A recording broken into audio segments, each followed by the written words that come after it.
3-4 weeks, we've been talking about all the unpaid traffic tickets in the district. The mayor recently proposed her budget for 2024, and it funds more traffic cameras. She estimates those cameras will bring in more than $500 million, and we wanted to see what those unpaid tickets could in fact fund. Jess Arnold joining us right now. She joins us live in front of the Wilson building. Jess, you reported on this a couple of weeks ago. You discovered that there were $889 million in unpaid tickets alone last year. Yeah, as the D.C. Council combs through the mayor's fiscal year 2024 budget right here at the Wilson building, we thought it might be helpful to break down what all of those fines could fund, that $889 million. Now, of course, they're never going to be able to recoup all of that money. So let's say they managed to get half of those fines paid, about $445 million.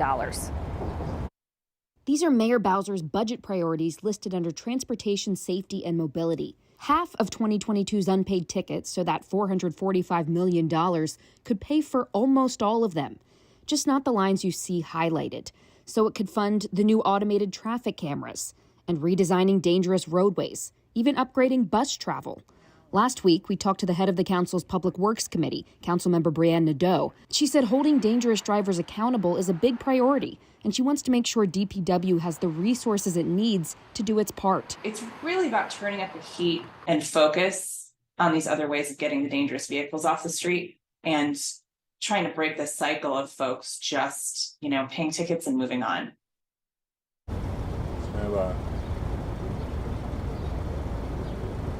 Now, some of you have been saying on social media that you've noticed more cars being booted. So we reached out to DPW to ask if that was the case.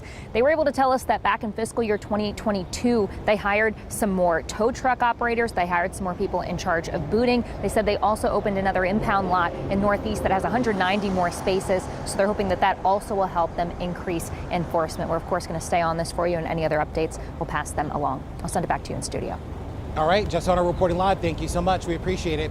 Now, I do want to point out a few things regarding traffic tickets in D.C. One of the reasons so many go unpaid is because of the lack of reciprocity between both Maryland and Virginia, meaning if drivers get tickets, their licenses are not impacted, so there's no real incentive to pay those tickets. It's also worth mentioning, too, that the district's Vision Zero program, which was implemented to reduce traffic deaths down to zero, raised fines as a way of improving safety. But that move was met with a lot of criticism. Back in 2018, AAA said this about the program, referring to Vision Zero, that it's more about generating revenue under the patina of traffic safety.